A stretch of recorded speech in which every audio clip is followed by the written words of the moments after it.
Coterminal angle. It is the angle with the same terminal arm and the same initial arm. So right, coterminal means same terminal arm, right? And when we say it is in standard position, which I have not mentioned here, it should be, right? So let's talk about it like this. On a coordinate plane. So most of the angles which we are talking about are all in standard position. And when we say standard position, it means vertex is at origin and the initial arm is along the x-axis, positive x-axis, correct? Now, your terminal arm can be in any quadrant, correct? So let me just make one terminal arm here, like this. Now, and let us assume that this angle is, it has to be more than 90 degrees and less than 180 degrees, correct? So more than 90 and less than 180, let's assume this to be 150 degrees, okay? So let's say theta, the principal angle is 150 degrees. So let me write that. So we are saying principal angle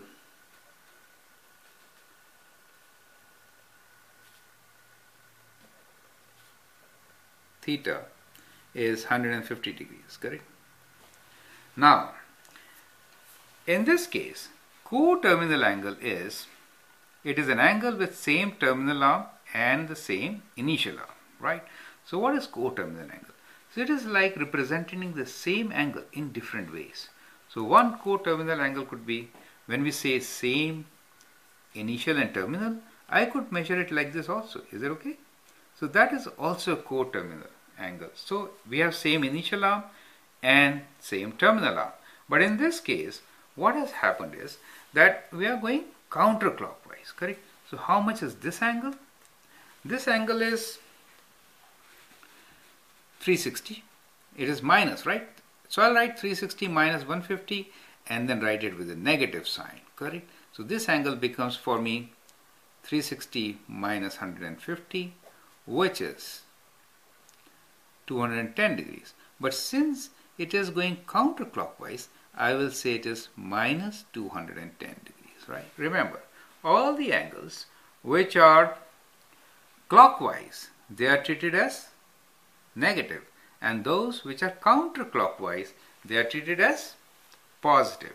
So 150 degrees is positive 150 degrees. It is also called a principal angle, correct? Since principal angle is counterclockwise angle from initial to terminal arm, right? Now, this angle could be represented in this fashion also. From clockwise, if you go from initial to terminal arm, you make an angle of minus 210 degrees. Minus because the direction is clockwise. And the angle is 210. If you add 210 and 150, you get 360. So that becomes one of our coterminal angles. So we could write this coterminal angle as minus 210. So one coterminal angle is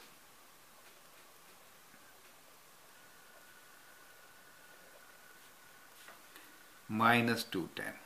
Now let's look into it in a different way. That is, this is our initial arm, right? So let's start from here, go here, but doesn't stop. Let's go one full circle and then come back here. So how much angle do we go through? So we actually go through 360 plus 150. Do you see that? 360 plus 150.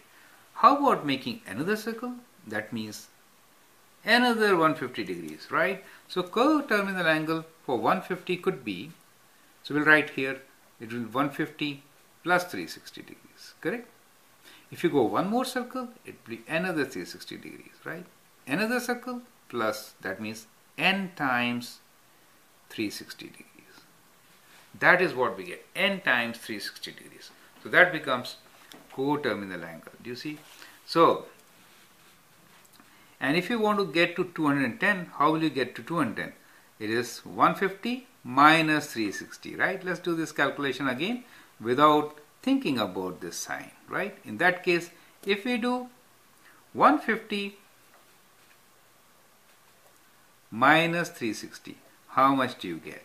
You get minus 210. Is it okay? Straight answer, right? So instead of this, we straight get minus 210, correct? So we can conclude from here that to find coterminal angle, what we need to do is, if theta is your principal angle, right? If you do plus n times 360 degrees, you get coterminal angle. Do you understand? That is what coterminal angle is. And there is no limit. There could be infinite number of coterminal angles. Why? Because n belongs to set of integers. N could be anything. 1, 2, 3, 4, like that. Or plus minus 1, minus 2, minus 3, minus 4. Okay? So that is why we have infinite number of coterminal angles for any given principal angle. Now here, that is what second point is. For an angle theta, theta plus 360n is coterminal angle where n belongs to integers. So that is what I was trying to explain you, right? So it's a problem for you now. So we say if theta equals to 200 degrees, so find the coterminal angles. So you can say coterminal angles are 200 plus 360 plus 720 plus 4 times 360, or you can say 200 minus 360, 200 minus 720, like that. You can get so many coterminal angles. Okay. So coterminal angles could be negative or positive, plus there could be infinite number of coterminal angles. So that is what we conclude about coterminal angles. So remember, coterminal angles. It is the angle with same terminal arm and the same initial arms. So initial and terminal arms are same for an angle of theta. Here theta, when we write, we normally means principal angle. Okay. For an angle theta, theta plus 360n is coterminal angle where n belongs to integers. There are infinite number of coterminal angles, as you have seen, right? So let's do one more example here. Let us say we have an angle like this. So I'm not drawing the initial arm. Assume x-axis to be my initial arm, right? So, and let's say this angle from here to here is 320 degrees. So can you write down the coterminals for this? So let that be an exercise for you. Let's do it here, right? So the coterminal angles for this should be, so coterminal will be 320 plus n times 360. And you can give different values to n. 1, 2, 3, 4, 5, 6, like that. Or even minus 1, minus 2, minus 3, since n is an integer. Since you can give infinite number of values to n, how many coterminals can you write? Infinite. Correct? Remember that. So that is how you find coterminal angle for a given angle. And if you don't mention which angle is given to you, it is assumed to be principal angle. Okay? Thank you.